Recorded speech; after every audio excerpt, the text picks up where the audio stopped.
Eric Harris and Dylan Klebold had been planning what they called Judgment Day for over a year, and on April 20th, 1999, their twisted fantasy became America's nightmare.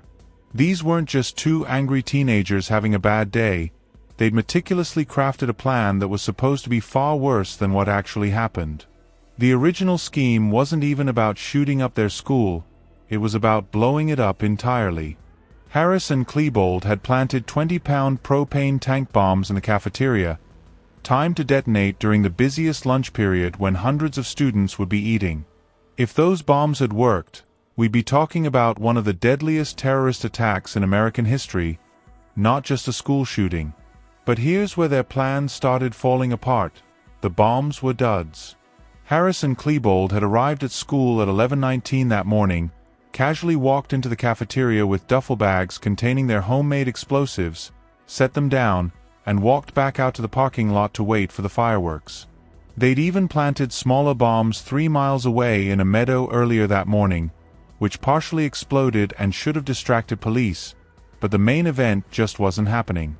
When they realized their cafeteria bombs weren't going off, that's when they grabbed their guns and decided to improvise. The shooting actually started outside the school. 17-year-old Rachel Scott was eating lunch on the grass when Harris and Klebold approached the building, and she became their first victim. 15-year-old Daniel Rohrbaugh was walking outside with friends when they shot him next. Witnesses heard one of them yelling, "This is what we always wanted to do. This is awesome." They weren't just killing people, they were enjoying every second of it. The whole massacre moved incredibly fast. The timeline shows the shooting began at 11:19, the first 911 call came just 4 minutes later, and by 11:34, all 13 victims were dead. These weren't random killings either. Harris and Klebold had specific targets in mind. When they entered the library where 52 students and 4 adults were hiding, they made their intentions crystal clear by shouting, "Anybody with a white hat or a sports emblem on it is dead." At Columbine, wearing white baseball caps was a tradition among athletes, and Harris and Klebold had a particular hatred for jocks. The library became a killing field. Kyle Velasquez, a disabled student sitting at the computers, was shot first. Then they systematically moved through the room, taunting students hiding under tables. They killed Stephen Kernow, Cassie Bernal, Isaiah Shoels, Matthew Kechter, Lauren Townsend, John Tomlin, Kelly Fleming, Daniel Mauser, and Corey DePuta. Throughout the entire massacre, surveillance cameras captured them acting like they were having the time of their lives, shouting, "Woo!" after shooting people. What's really chilling is how different Harris and Klebold were from each other. The FBI later concluded that Harris was a clinical psychopath who went to school that day to kill and didn't care if he died, while Klebold was severely depressed and wanted to die but didn't care if others died with him.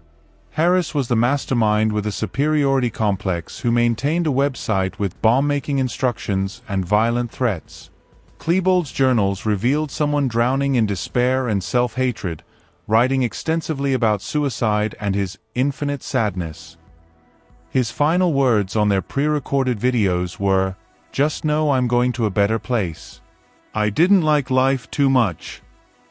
The entire active shooting lasted less than 15 minutes. At 12:08, Harris and Klebold returned to the library where they'd committed most of their murders and turned their guns on themselves.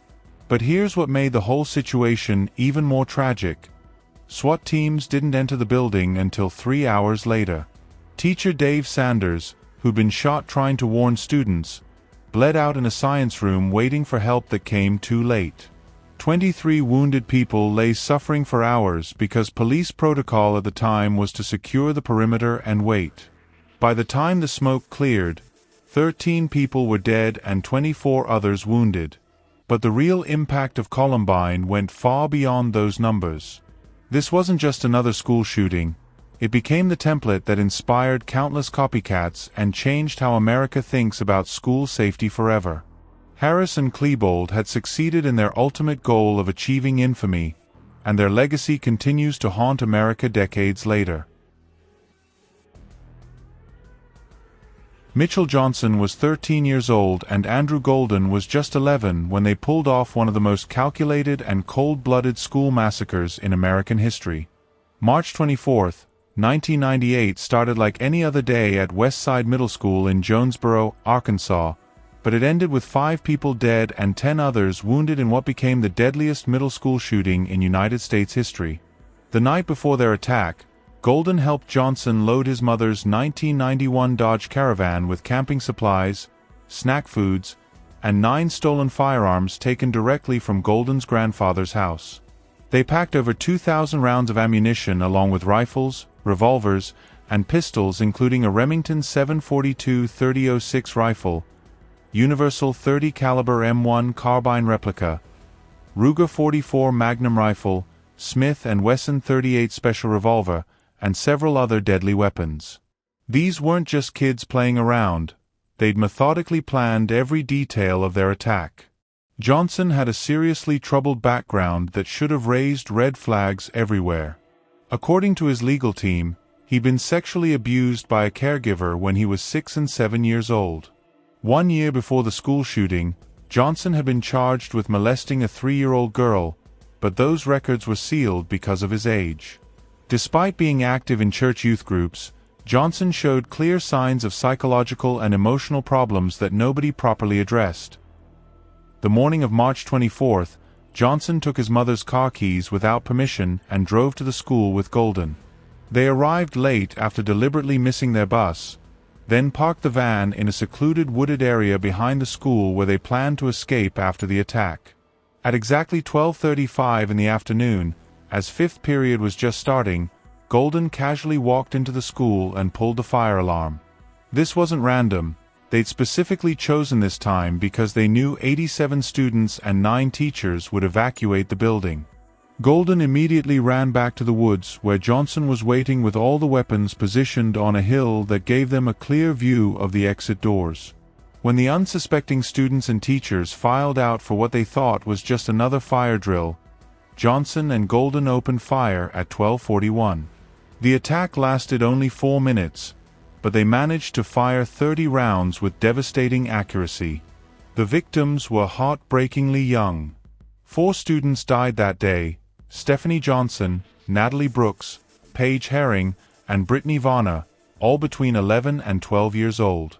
32-year-old teacher Shannon Wright was also killed while trying to shield students from the gunfire. One of the wounded students was actually Golden's own cousin, showing just how indiscriminate their violence was. Students and teachers initially thought the gunshots were firecrackers or construction noise from workers building a new 5th grade building nearby. One student said they heard friends shouting, "It's all fake," as they tried to help wounded classmates.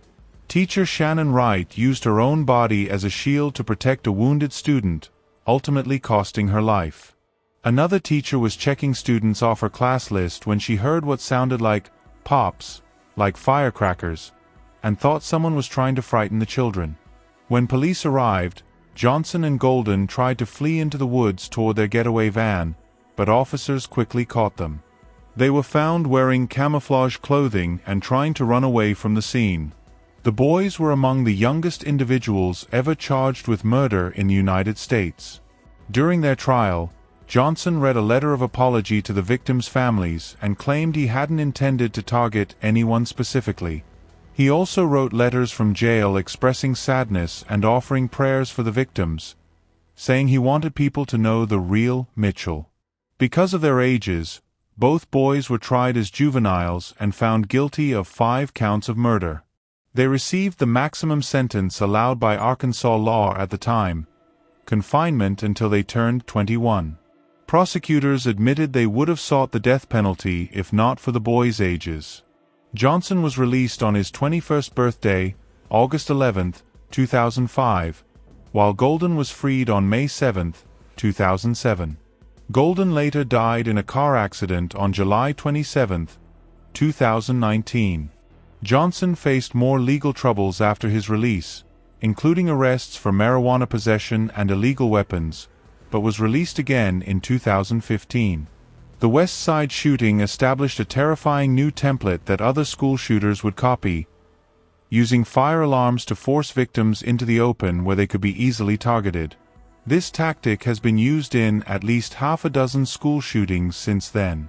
The massacre showed America that even elementary and middle school children could commit calculated mass murder, forever changing how schools approach safety and emergency procedures. Jeff Weiss was 16 years old and living on the Red Lake Indian Reservation in Minnesota when he decided to carry out one of the most devastating school shootings since Columbine. March 21, 2005 started as a normal Monday, but by the time it ended, 9 people were dead and 5 others wounded in what became Minnesota's deadliest school shooting. The massacre didn't begin at Red Lake Senior High School. It started at home. At 2 o'clock that afternoon, Weiss retrieved a Ruger Mk2 caliber pistol from his bedroom and shot his grandfather, Darrell Lucier, while he was sleeping. Lucier was a tribal police sergeant who'd served the Red Lake community for years, and everyone called him by his nickname, Dash. Weiss shot him twice in the head and 10 times in the chest, making absolutely sure he was dead. After killing his grandfather, Weiss stole Lucier's police-issued weapons, including a .40 caliber Glock 23 pistol and a Remington 870 12-gauge pump-action shotgun. He also took a gun belt and bulletproof vest before shooting Michelle Sagana, his grandfather's 32-year-old girlfriend, twice in the head as she was carrying laundry upstairs. Then he put on his grandfather's bulletproof vest, got into the police squad car, and drove straight to Red Lake Senior High School. Weiss arrived at the school around 2:45 in the afternoon, pulling right up to the main entrance in his grandfather's marked police vehicle. The 300 students at Red Lake Senior High had no idea what was coming as Weiss walked through the front doors carrying multiple weapons. 2 unarmed security guards were manning a metal detector at the entrance when Weiss opened fire, killing Derek Brunn instantly while the other guard managed to escape. The shooting spree lasted exactly 9 minutes, but Weiss managed to fire 59 total shots during his rampage. He fired 14 shots at his grandfather's house and 45 more at the school, using 37 rounds from his grandfather's Glock handgun, 14 from his Ruger pistol, and 8 from the shotgun. Weiss moved methodically through the school's main corridor, targeting an English classroom where he killed 3 students and 1 teacher while wounding 3 others. What made the Red Lake shooting particularly chilling was how Weiss seemed to enjoy what he was doing. Multiple witnesses said he was smiling as he shot people, and several survivors reported that he asked students if they believed in God, shooting them if they said yes or hesitated to answer. This was a direct reference to the widely publicized exchange during Columbine between the shooters and their victims. Weiss had even used the screen name, "Do You Believe in God?" online. Ryan Ojanash was wounded when he affirmed his Christian faith, while Lance Crow was also shot for refusing to answer Weiss's question about God. 16-year-old Jeffrey May tried to wrestle Weiss inside the classroom and stabbed him in the stomach with a pencil, which allowed other students to escape to safety. For his heroic actions, May was shot twice in the neck and once in the jaw, leaving him seriously injured. At 2:52 in the afternoon, Weiss returned to the main entrance where he killed 2 more students, Chase Lucier and Dwayne Lewis, and wounded 2 others. Police had arrived quickly and engaged Weiss in a gunfight that FBI Special Agent Paul McCabe said lasted about 4 minutes. None of the police officers were injured during the shootout. After being hit 3 times by police gunfire in his lower back, right leg, and right arm, Weiss retreated to the classroom where he'd killed the teacher and 3 students. He yelled, "I have hostages," before shooting and killing 2 more students who were hiding under tables. Then he leaned against a wall, put the shotgun barrel to his chin, and fired, killing himself instantly at 2:58 in the afternoon. Weiss's background revealed a deeply troubled teenager who'd experienced devastating trauma. His father had committed suicide 4 years earlier, and his mother was severely injured in a car accident that left her confined to a wheelchair in a nursing home. He'd been struggling with depression and had been prescribed Prozac after attempting suicide twice in May and June of 2004. Weiss had also been involved with neo-Nazi websites, using the German term for "angel of death" to identify himself online. The Red Lake Reservation itself was dealing with severe social problems including high unemployment, violence, suicide rates, and poor housing conditions. A 2004 study found that many high school students on the reservation had contemplated suicide. The massacre left the tight-knit community of 5,000 Ojibwe tribal members devastated and searching for answers about how to prevent such tragedies. 15-year-old Kip Kinkle was already in serious trouble when he walked into Thurston High School on May 21, 1998, but nobody could have predicted the absolute carnage he was about to unleash. Just one day earlier, Kinkle had been suspended from school for bringing a stolen gun to campus, and his Spanish teacher parents, Bill and Faith Kinkle, were devastated by their son's behavior. What they didn't know was that their disappointment would cost them their lives. On May 20th, around 1:30 in the afternoon, Bill Kinkle picked up his troubled son from the Springfield police station where he'd been held after his arrest. They stopped at Bob's Burger Express on Main Street where Kip ordered his usual, a brute with no tomato, no onion, and small fries, while his father sat across from him, not eating, asking simply, why? Once they got home, Bill called Thurston High School to discuss his son's future at the school. That phone call would be one of the last things he ever did. Sometime that evening, Kip retrieved his father's 9mm Glock pistol and shot both parents to death in their family home. Bill Kinkle, a retired Spanish teacher who'd worked at both Thurston High and Lane Community College, and Faith Kinkle, who still taught Spanish at Springfield High School, were found dead the next day. These weren't just random killings. Kip later said he killed them to spare them the embarrassment of what he was planning to do next. The next morning, May 21st, Kip loaded up with an arsenal that would make a small army jealous. He packed a sawed-off semi-automatic .22 caliber rifle, 2 semi-automatic handguns, a knife with a 6-inch blade, a pocket knife, and 1,177 rounds of ammunition.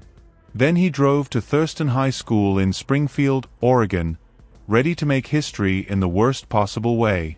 Around 7:50 in the morning, before classes officially started, between 100 and 200 students were hanging out in the cafeteria when Kip arrived. He'd already shot 2 students outside the building, 17-year-old Ben Walker and another student named Ryan Atterbury, before entering the school. Walker would die within 24 hours from his head wound. When Kip walked into that cafeteria wearing a trench coat with a rifle slung at his hip, some students initially thought it was a prank. 17-year-old Jacob Riker was sitting at a table with friends, including his girlfriend, when he heard what sounded like firecrackers. But when he saw Kip point the rifle at a female student's head and pull the trigger, only to have the gun fail to fire, Jacob knew this was deadly serious. Kip climbed up on a table and opened fire, calmly spraying bullets across the crowded room while students dove for cover and screamed in terror. The chaos was absolute. Breaking glass, students running and diving under tables, blood everywhere. Wrestling coach Gary Bowden, an Army veteran, said he knew exactly what had happened the moment he walked into the room because he could smell the blood. 17-year-old Michael Nicolausen was shot in the head at point-blank range and died instantly.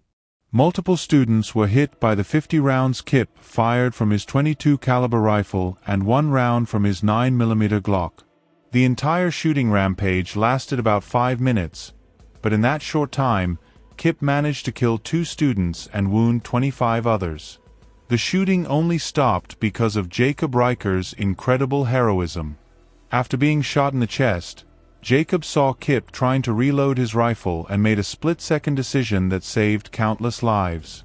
Despite his gunshot wound, Jacob got up and charged 20 feet across the cafeteria, tackling Kip to the ground. During their struggle, Kip reached for his 9mm pistol and shot Jacob through his left index finger, but Jacob refused to let go. Several other students, including Jacob's younger brother, jumped in to help pin Kip down until teachers and police arrived. When officers finally wrestled Kip into custody, his first words were, "Just shoot me." A student who'd been helping hold him down got up and punched Kip in the face before police could stop him. By then, The cafeteria looked like a war zone with blood on the walls and bullet holes everywhere. Kip's background revealed a deeply troubled teenager who'd been struggling for years. He had dyslexia and had repeated first grade, but his problems went far deeper than learning disabilities. His English class journals were filled with murderous fantasies, and he'd recently threatened to blow up a school pep rally. There was also a history of serious mental illness on both sides of his family that his parents had concealed from psychologists. On September 24, 1999, Kip pleaded guilty to 4 counts of murder and 26 counts of attempted murder. He was sentenced to 111 years in prison without the possibility of parole. Jacob Riker, the hero who stopped the massacre, received the Carnegie Medal for his incredible bravery and later enlisted in the U.S. Marine Corps. 19-year-old Nicholas Cruz chose Valentine's Day, February 14, 2018, to turn Marjory Stoneman Douglas High School into a killing field that would traumatize America and spark the largest student-led gun control movement in history. This wasn't some spur-of-the-moment decision. Cruz had been planning this massacre for months, and the warning signs were everywhere, but nobody put the pieces together until it was too late. At 2:19 in the afternoon, exactly 20 minutes before dismissal time, Cruz stepped out of an Uber at the school he'd been expelled from just over a year earlier. He was carrying a black rifle case and backpack, looking completely ordinary to anyone who didn't know what was inside.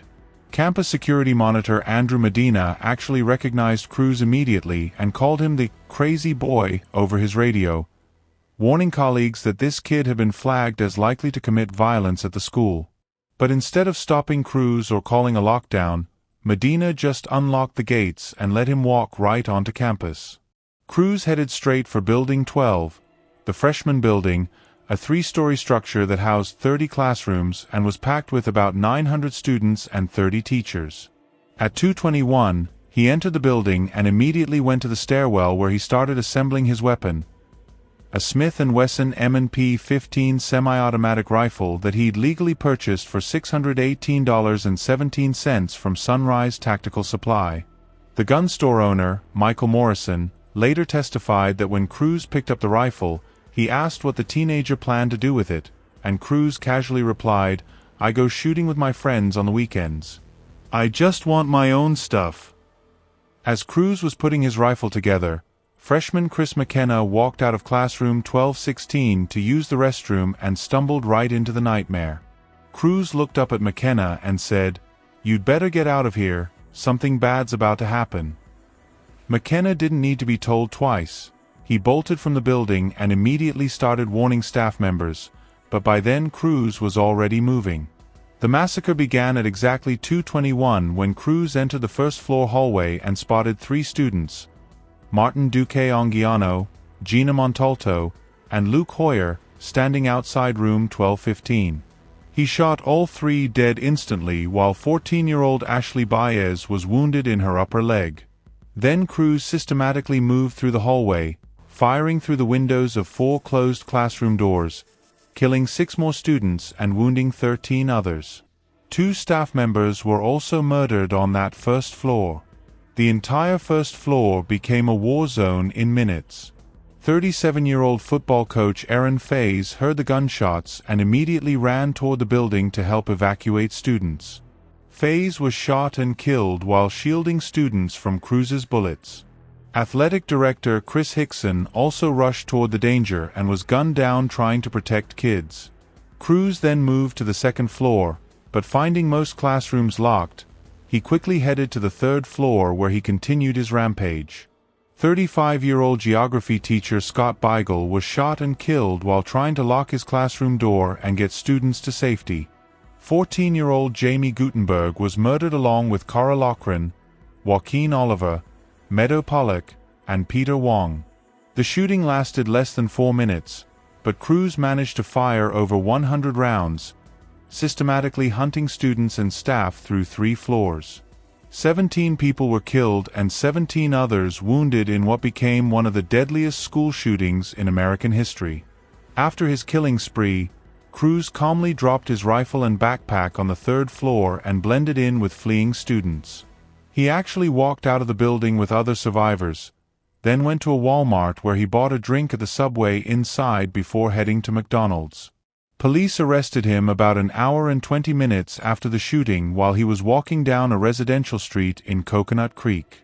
Cruz's background revealed a deeply troubled individual who'd been showing violent tendencies for years. He'd been expelled from Marjory Stoneman Douglas in 2017 for disciplinary problems and had a documented history of threatening other students. Multiple people had reported concerns about Cruz to law enforcement, including the FBI, but nothing was done to stop him. He'd even posted on social media about wanting to become a professional school shooter. The Parkland shooting ignited a massive student-led movement demanding gun control reform. Students like Emma Gonzalez and David Hogg became national figures, organizing March for Our Lives, which drew hundreds of thousands of protesters to Washington, D.C. The massacre also led to Florida raising the minimum age to purchase rifles from 18 to 21. On October 13, 2022, after pleading guilty to 17 counts of first-degree murder and 17 counts of attempted murder, Cruz was sentenced to life in prison without parole. The jury had rejected the death penalty, citing his mental health issues and troubled childhood. 14-year-old Barry Dale Loukaitis had been fantasizing about becoming a gunslinger for months before February 2, 1996, and on that cold Friday afternoon in Moses Lake, Washington, he finally got his chance to live out his violent Wild West fantasy. Loukaitis wasn't just some random angry teenager having a bad day. He'd been methodically planning this massacre while his entire world crumbled around him at home. His parents were going through a nasty divorce, his father was having an affair, and his mother Joanne had actually told Barry about her own violent fantasies of tying up her husband and his girlfriend before shooting herself in front of them. That morning, Loukaitis dressed himself like a character straight out of a Western movie, wearing a long black duster coat that would conceal the arsenal he was about to unleash on his classmates. He armed himself with 3 weapons stolen from his father: a .30 caliber hunting rifle, a .22 caliber revolver, and a .25 semi-automatic pistol, then calmly walked from his house directly to Frontier Middle School. The fact that his dad owned multiple firearms and apparently didn't secure them properly would soon cost innocent people their lives. During 5th period, Loukaitis entered his algebra classroom where 24 students were working on math problems with their teacher, 49-year-old Leona Cares.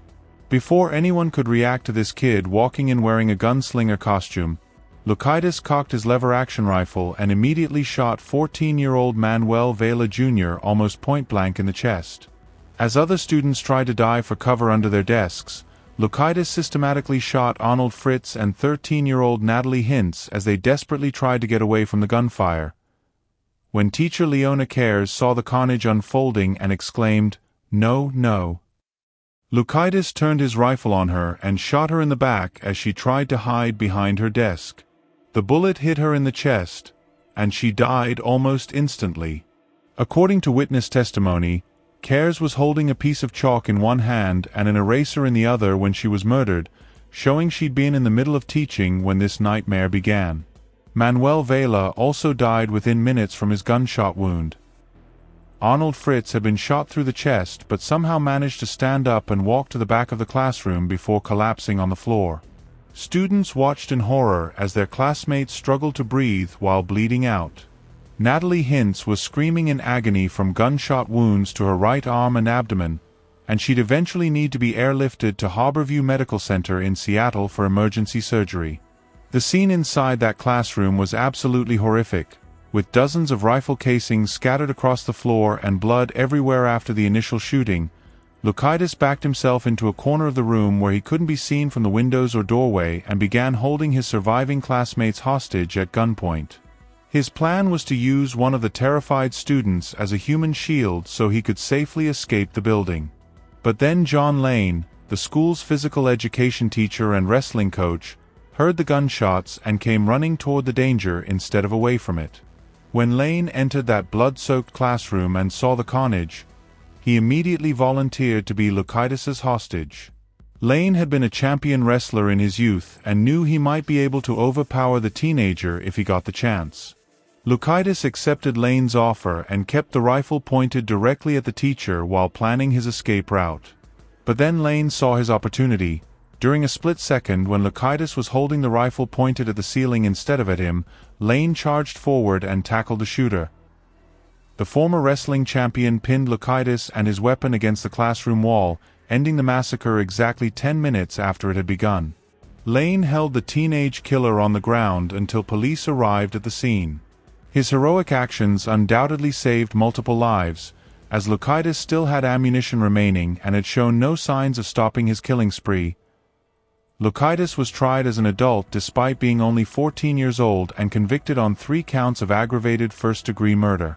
He was originally sentenced to life in prison without the possibility of parole, but in 2017 he was resentenced to 189 years.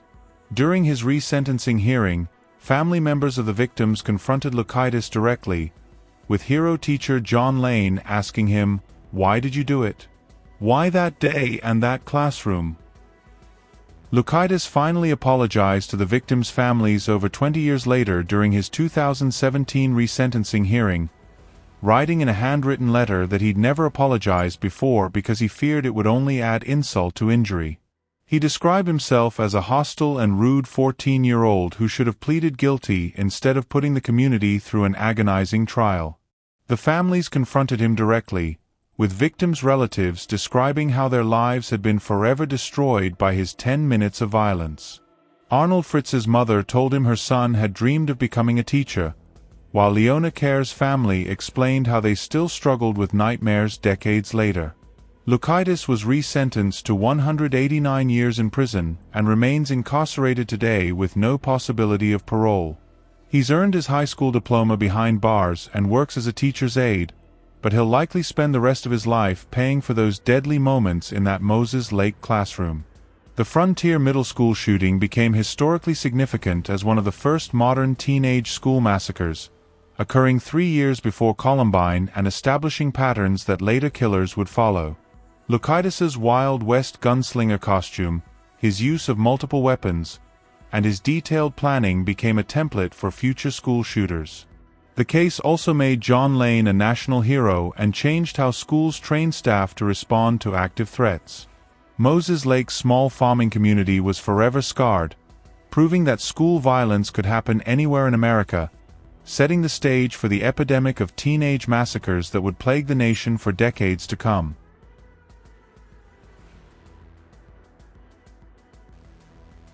"17-year-old Demetrius Pagurtzis walked into Santa Fe High School on May 18, 2018, wearing his signature black trench coat and carrying weapons stolen from his own father's gun collection.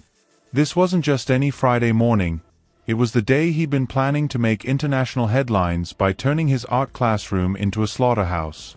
At exactly 7:32 in the morning, while most students were still settling into first period, Pagurtzis entered the school's art complex and began firing a shotgun into a classroom full of unsuspecting teenagers. 15-year-old Isabel Laments was sitting in art class drawing geometric shapes when she heard the first gunshots. She and 7 other students barricaded themselves in a supply closet that connected 2 art classrooms, lying on the floor and whispering, "I love you," to their mothers on the phone while holding each other's hands. But Pagurtzis knew exactly where they were hiding. According to witnesses, he walked into that first art classroom and started shooting through the supply closet door with his shotgun, forcing the terrified students to make a desperate run for their lives.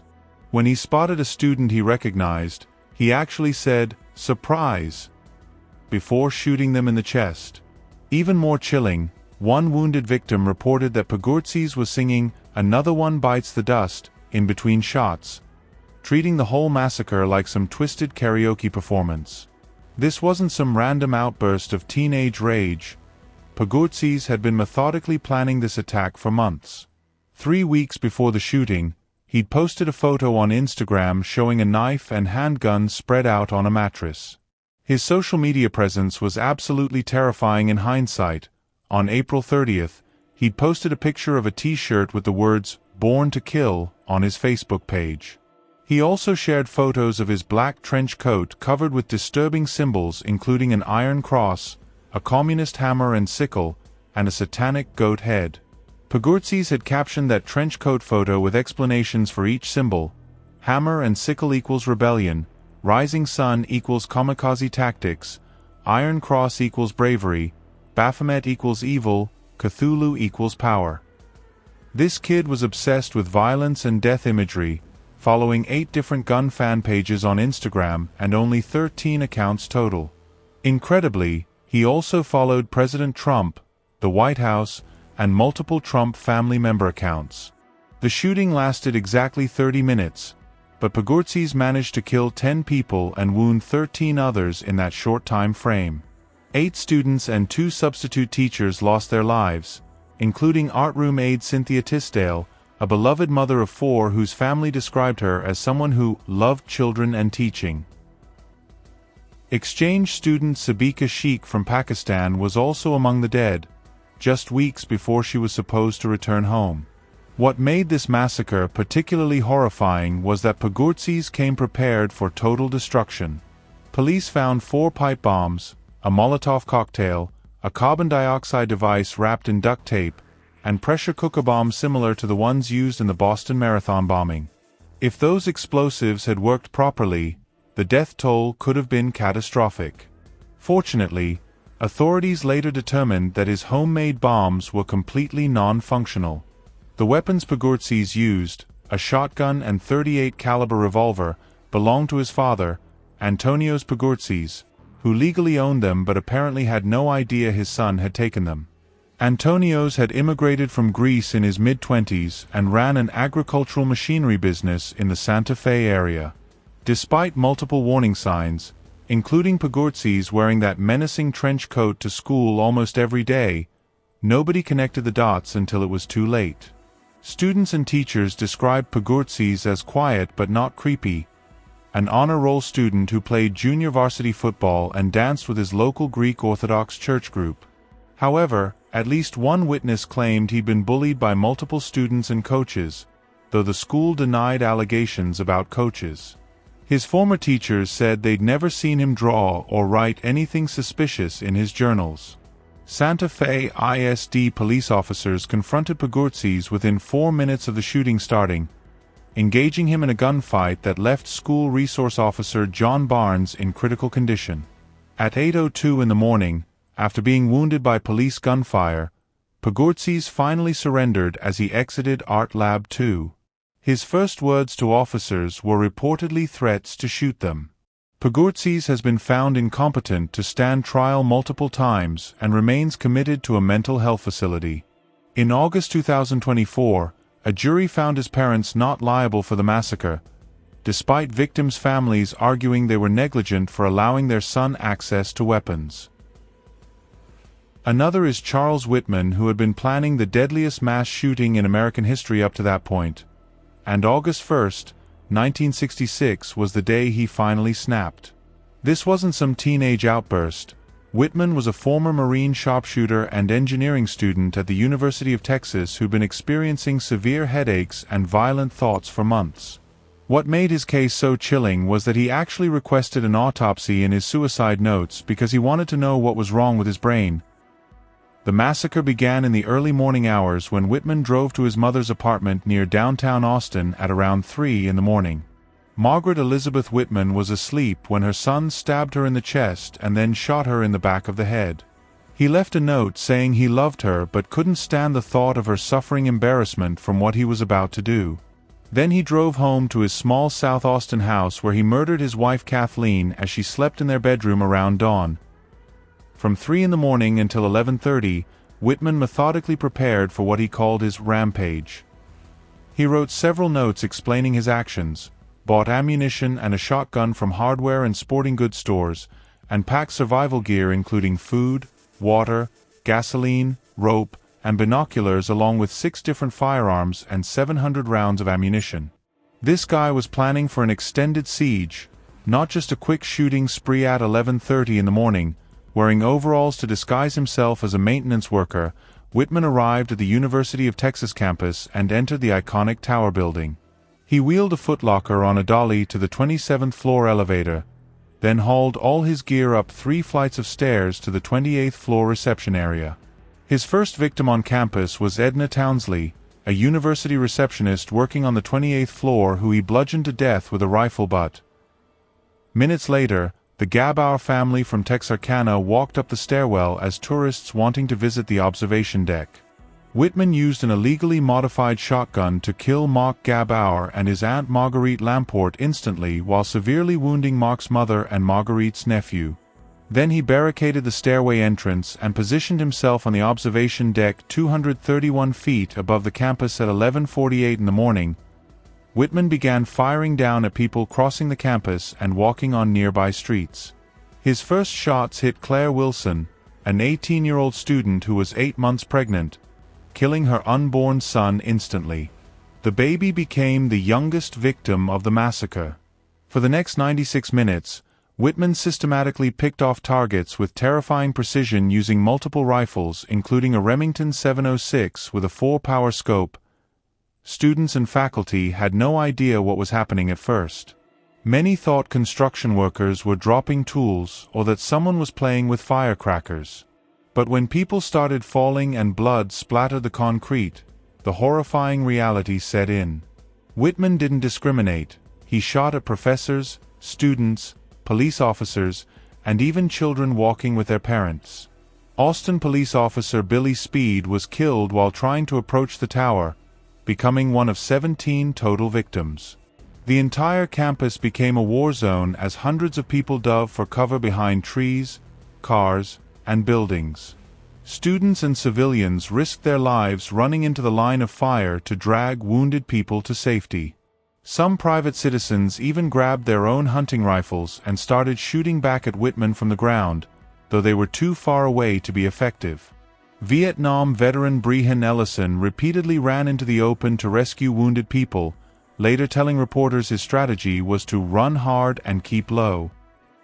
Multiple law enforcement agencies responded, but nobody knew how to handle this type of situation because nothing like it had ever happened before. The concept of an active shooter didn't exist in 1966. Police officers Ray Martinez and Houston McCoy, along with civilian Alan Crum and Officer Jerry Day, finally made it up to the observation deck. At 1:24 in the afternoon, Martinez and McCoy shot and killed Whitman, ending his reign of terror. The final body count was staggering: 17 people dead including Whitman himself, and 31 others wounded. This was the deadliest mass shooting in American history at the time and remained the worst campus shooting until Virginia Tech in 2007. The victims included students, faculty, tourists, and even Austin residents just walking down the street. The autopsy Whitman had requested revealed a pecan-sized brain tumor pressing against his amygdala, the part of the brain that controls emotions and aggression. The tumor was identified as a glioblastoma multiforme, an aggressive form of brain cancer. A commission led by Texas Governor John Connally concluded that while they couldn't definitively link the tumor to Whitman's actions, it conceivably could have contributed to his inability to control his emotions and actions. Anthony Thomas Solomon Jr. was just 15 years old when he turned Heritage High School in Conyers, Georgia into a nightmare on May 20, 1999. What made this shooting particularly chilling was that it happened exactly 1 month after Columbine, proving that the copycat effect was already taking hold across America. Solomon didn't even try to hide his fascination with firearms. His classmates later told investigators he'd been obsessed with guns for months and had actually mentioned shooting people at school before the attack. The morning of May 20th started like any other Friday at Heritage High School, but by 7:25 in the morning, Solomon had already broken into his stepfather's locked gun cabinet and stolen a .22 caliber rifle and a .357 Magnum revolver. This wasn't some impulsive decision.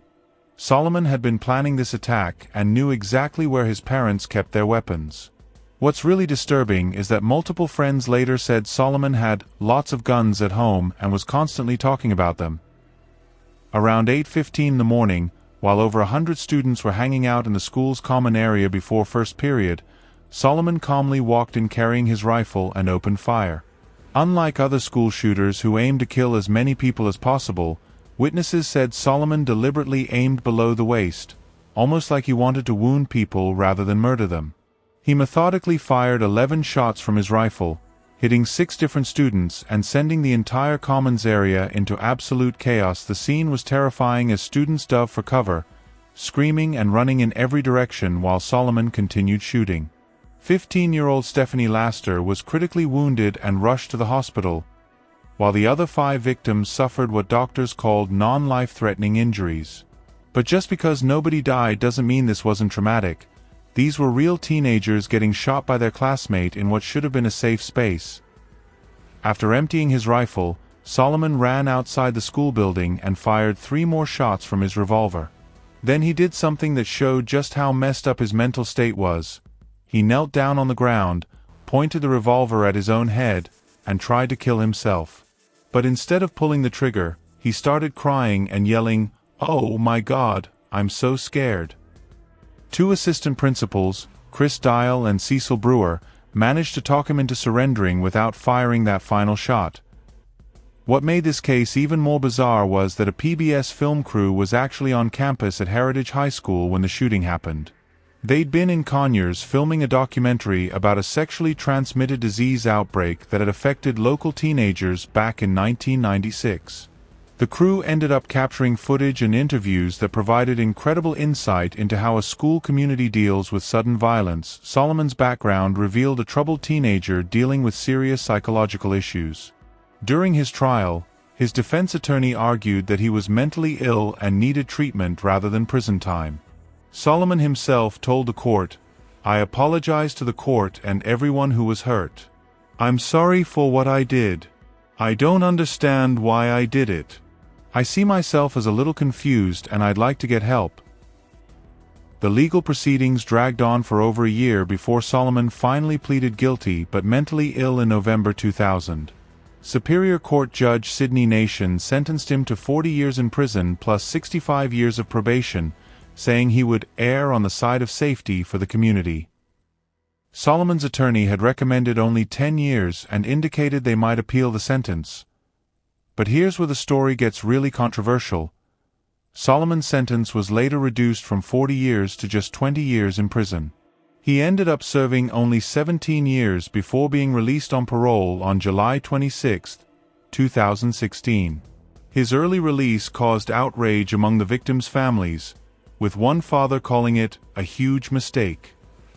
Michael Cheek, whose son Jason was shot twice during the attack, described the original sentencing as bittersweet because he felt sorry for Solomon and his family but believed he needed to be punished. The Heritage High School shooting proved that Columbine wasn't just a one-time tragedy, it was the beginning of a new era where troubled teenagers would use school shootings as their way of dealing with personal problems. Solomon's case also highlighted the ongoing debate about how to handle juvenile offenders who commit violent crimes while dealing with mental health issues. Even though nobody died at Heritage High, the psychological trauma affected the entire Conyers community for years. The shooting showed America that even when these attacks don't result in deaths, they still devastate families, schools, and communities in ways that can last forever. 16-year-old Luke Woodham had already committed 1 murder before he ever set foot on Pearl High School campus on October 1, 1997, and that victim was the person who'd brought him into this world. Mary Ann Woodham was 50 years old and getting ready for her morning jog when her own son attacked her with a butcher knife in their Pearl, Mississippi home. The autopsy revealed something absolutely horrifying. Luke had stabbed his mother 18 times total, including 11 slash wounds and 7 deep stab wounds that pierced her heart and lungs. At his trial, Woodham would claim he couldn't even remember killing the woman who'd raised him.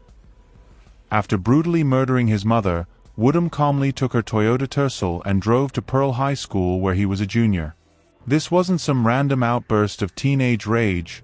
Woodham had been planning this massacre and even wrote a manifesto explaining his twisted reasoning.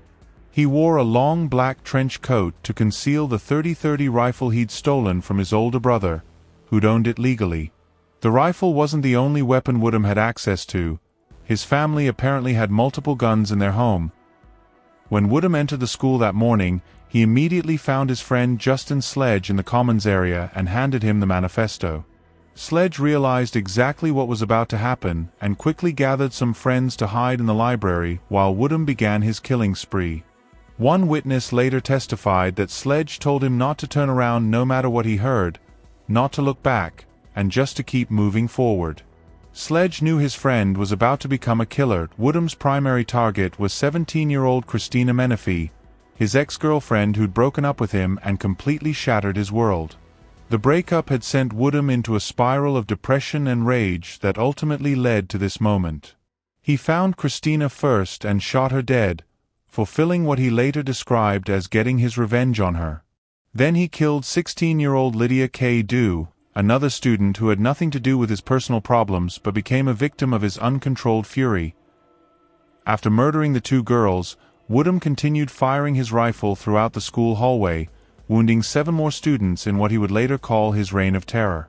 The entire shooting lasted only minutes, but Woodham managed to shoot 9 people total before he tried to escape.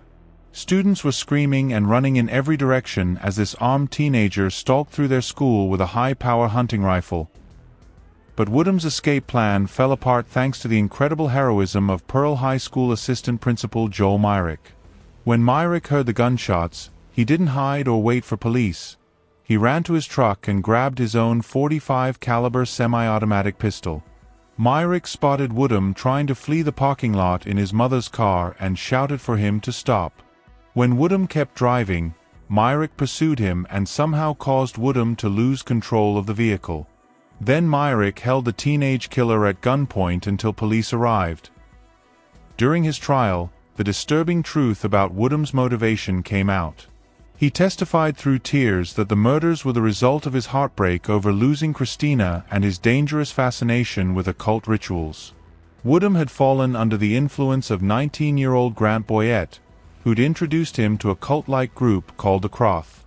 Boyette had apparently convinced Woodham that he needed to kill his mother and go to school to get revenge on Christina. Woodham sobbed in court saying he was so sorry and trying to explain why he'd opened fire on students. The conspiracy went deeper than just Woodham and Boyette. 6 other teenagers were also charged with conspiracy related to the shootings. Some of these kids were also linked to the Croth, which appeared to be some kind of occult group that promoted violence. This wasn't just one disturbed teenager acting alone, it was an organized plot involving multiple young people. Circuit Judge Samak Richardson sentenced Woodham to 2 life terms in prison for the killings plus 20 years for each of the 7 aggravated assault charges.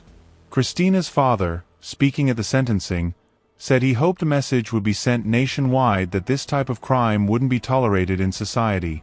He also said Christina would be missed by everyone and that all the great things she would have accomplished would be missed too. The Pearl High School shooting was considered one of the first modern mass school shootings and helped establish the terrifying pattern that would culminate in Columbine less than 2 years later. Woodham is still serving his life sentence in Mississippi State Prison and remains there today. YouTube. 16-year-old Evan Ramsey had been telling people for 2 weeks exactly what he planned to do on February 19, 1997, and absolutely nobody tried to stop him. More than 15 students at Bethel Regional High School in Bethel, Alaska knew that Ramsey was planning to bring a gun to school and start shooting, but instead of warning teachers or trying to talk him out of it, some of his friends actually helped him plan the massacre. This wasn't just a failure of one troubled teenager, it was a failure of an entire community that knew violence was coming and did nothing to prevent it. The morning of February 19th, Ramsey hid a Mossberg 512-gauge shotgun under his jacket and rode the school bus to Bethel Regional High School just like any other day. But this definitely wasn't going to be any other day because multiple students had actually brought cameras to school specifically to record Ramsey's shooting spree. Some kids were positioned in the library balcony overlooking the student commons area, waiting with their cameras ready to capture the violence they knew was about to unfold. These weren't just innocent bystanders, they were essentially creating a live audience for murder. When Ramsey walked into the student commons area around 8 in the morning, he immediately spotted 15-year-old Josh Palacios sitting at a table talking with friends. Palacios was starting to turn around and stand up when Ramsey pulled out the shotgun and shot him directly in the stomach. The single blast killed Palacios and wounded 2 other students, SM and RL, who were sitting across from him. Palacios later died during emergency surgery, becoming Ramsey's first victim. Art teacher Rain Athanas heard the gunshots and ran into the commons area where she found Ramsey firing randomly at the ceiling. Athanas courageously tried to convince Ramsey to surrender, but he completely ignored her and walked toward the main lobby. There he found 56-year-old Principal Ron Edwards and shot him twice, once in the back and once in the shoulder, killing him instantly. Edwards had been a respected educator who'd worked at the school for years, and his murder shocked the entire Bethel community. After killing the principal, Ramsey retreated back to the commons area where police had already arrived. When officers confronted him, Ramsey fired one shot at them before an officer returned fire, though Ramsey wasn't hit.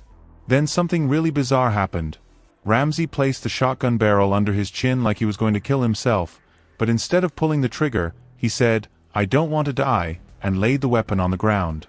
He surrendered without any further violence, ending a massacre that lasted only 15 minutes. Ramsey's background revealed a deeply damaged kid who'd been failed by everyone around him.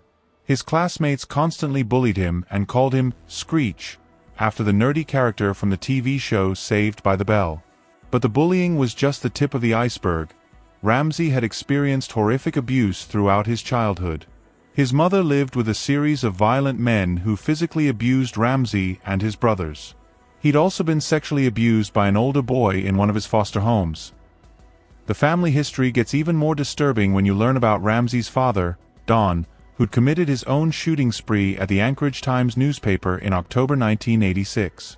Don was angry because the publisher pulled his political attack ad, so he stormed the building with a high-powered rifle and smoke grenades, though fortunately nobody was hurt. After Don went to prison, Ramsey's mother's alcoholism got worse, and Ramsey and his brothers were constantly shuffled between foster homes.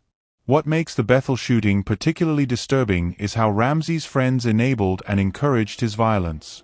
James Randall actually taught Ramsey how to load and fire the shotgun. Matthew Charles told him about the infamy he'd gained from committing a school shooting. According to Ramsey, his friends even suggested additional targets, telling him that while I'm at it, I might as well go shoot this person and that person and that person. One friend even suggested bringing cameras to record the massacre, so he could save the memory. In later interviews from prison, Ramsey made a shocking claim that he didn't realize shooting people would actually kill them. He told ABC News, "I honestly believed that if you shoot somebody, that they would get back up," and compared his understanding of guns to video games. Whether this was genuine naivete or an attempt to minimize his responsibility, Ramsey was sentenced to 210 years in prison and is still serving that sentence today. The Bethel shooting highlighted a critical problem in American schools. Students regularly know about planned violence but don't report it. These 11 massacres represent a dark evolution in American violence, spanning from 1966 to 2018 and showing how teenage killers learn from each other's methods. From Charles Whitman's calculated tower sniper attack to Eric Harris and Dylan Klebold's failed bombing plot, from Mitchell Johnson and Andrew Golden's fire alarm ambush to Jeff Weiss's reservation rampage, each case revealed new depths of premeditated cruelty committed by increasingly younger perpetrators. What's most haunting is how these tragedies created a blueprint for future killers. Luke Woodham's occult-influenced revenge, Kip Kinkle's family annihilation, Nicholas Cruz's Valentine's Day massacre, Demetrius Pagurtzis's trenchcoat symbolism, T.J. Solomon's Columbine copycat attack, and Evan Ramsey's audience of camera-wielding classmates all followed patterns established by earlier shooters. These weren't isolated incidents but connected tragedies that forever changed how America thinks about school safety, mental health, gun access, and the devastating reality that children can commit unspeakable acts of violence against their peers, teachers, and communities.